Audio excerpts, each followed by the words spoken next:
Hello दोस्तों, ubiquitous study में आपका स्वागत है। आज की करंट न्यूज है। आर्थिक सर्वेक्षण 2025-26 के अनुसार विश्व में प्रेषण यानी कि रेमिटेंस का सबसे बड़ा प्राप्तकर्ता देश कौन सा है? तो इसका सही उत्तर हो जाएगा भारत है, यानी कि ऑप्शन ए इसका सही हो जाएगा। आइए इसको हम लोग डिटेल्स में देख लेते हैं। दोस्तों, आर्थिक सर्वेक्षण 2025-26 के अनुसार भारत एक बार फिर विश्व में प्रेषण यानी कि रेमिटेंस का सबसे बड़ा प्राप्तकर्ता देश रहा है। और अगर हम प्रेषण रेमिटेंस की बात करें, इसको सरल शब्दों में समझें तो दोस्तों, जो भारत के लोग विदेशों में काम कर रहे हैं वहां से जो पैसा भेजते हैं भारत में, वही दोस्तों प्रेषण यानी कि रेमिटेंस कहलाता है। अब हम लोग आर्थिक सर्वेक्षण और रेमिटेंस का जो है विश्लेषण कर लेते हैं। तो 29 जनवरी 2026 को संसद में पेश किए गए आर्थिक सर्वेक्षण 2025-26 के अनुसार वित्त वर्ष 2024-25 में भारत में प्रेषण का अंतर्वाह बढ़कर 135.4 बिलियन अमेरिकी डॉलर के रिकॉर्ड स्तर पर पहुंच गया है। यह आंकड़ा न केवल भारत की वैश्विक स्थिति को मजबूत करता है, बल्कि भारतीय अर्थव्यवस्था के लिए एक महत्वपूर्ण सुरक्षा कवच के रूप में भी कार्य करता है। अब हम लोग इस सर्वेक्षण के दोस्तों प्रमुख निष्कर्षों की बात कर लेते हैं।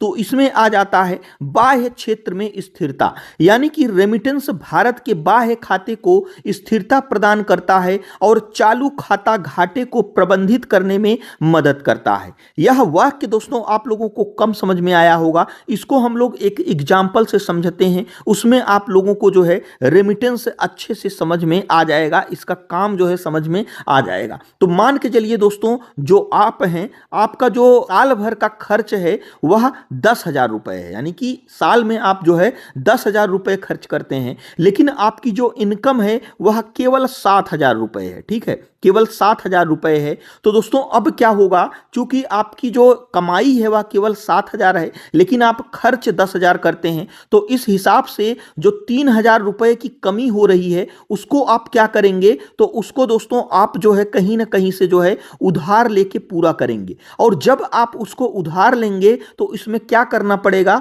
आप लोगों को इसके बदले जो है ब्याज देना पड़ेगा। तो यह जो 3,000 रुपए की कमी है, इसी कमी को देश के स्तर पर चालू खाता घाटा कहा जाता है। ध्यान से सुनिएगा, इसी को दोस्तों चालू खाता घाटा कहा जाता है अगर देश के स्तर पर देखा जाए। अब इसमें हम लोग जो है रेमिटेंस की भूमिका समझते हैं। तो मान के चलिए जो है आपका एक भाई है, विदेश में काम करता है और वह घर पर 4,000 रुपए जो है सालाना भेजता है। तो वह जो आपके भाई के द्वारा 4,000 रुपए भेजा जाएगा, वह क्या होगा, वह दोस्तों जो यह आपका घाटा हो रहा है 3,000 कम पड़ रहा है, इससे आप जो है इसको पूरा कर लेंगे। और इसके अलावा इसमें से दोस्तों 1,000 रुपए आपका जो है बचेगा भी, और इससे आप पूरा तो कर लेंगे, लेकिन इसमें क्या है कि यह जो 4,000 रुपए है यह आपका पैसा है, इसमें आपको किसी भी प्रकार का जो है ब्याज नहीं देना पड़ेगा। तो इसी प्रकार से आप लोग जो है रेमिटेंस का कमाल जो है आप लोग देख सकते हैं। तो भारत से बहुत सारे लोग हैं जो विदेशों में काम करते हैं,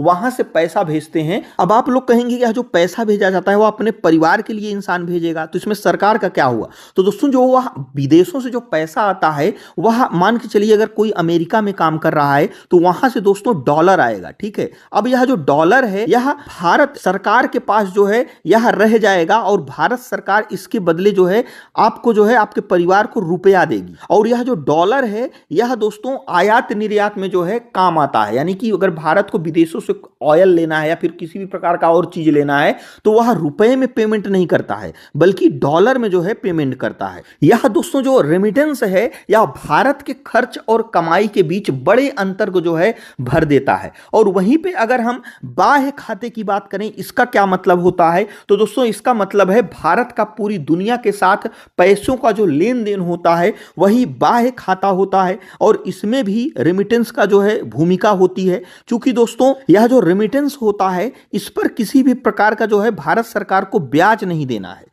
इसी प्रकार से अब हम लोग आगे बढ़ते हैं। तो आगे का जो पॉइंट है वह है कुशल कार्यबल का योगदान, यानी कि सर्वेक्षण यह रेखांकित करता है कि अब उन्नत अर्थव्यवस्थाओं जैसे अमेरिका, यूके से आने वाले प्रेषण का हिस्सा बढ़ रहा है। यह विदेशों में काम कर रहे भारतीय पेशेवरों और उच्च कुशल श्रमिकों के बढ़ते प्रभाव को दर्शाता है। कहने का मतलब यह है कि दोस्तों अगर हम हम बहुत पहले की 20 साल 25 साल 30 साल पहले की बात करें तो दोस्तों भारत के जो लोग हैं वह ज्यादातर जो पड़ोसी देश हैं वहीं पे कमाने जाते थे, लेकिन कुशल कार्यबल के कारण दोस्तों अब भारत के जो लोग हैं वह अमेरिका और यूके जैसे देशों में जो है अपना जो है रोजगार करने जा रहे हैं। इसी प्रकार से अगर हम आर्थिक महत्व की बात करें तो यह विदेशी मुद्रा भंडार को बढ़ाने में सहायक है, जो 16 जनवरी 2026 तक 701.4 बिलियन डॉलर तक पहुंच गया है। कहने का मतलब यह है कि जो रेमिटेंस है यह दोस्तों विदेशी मुद्रा भंडार को भी बढ़ाने में जो है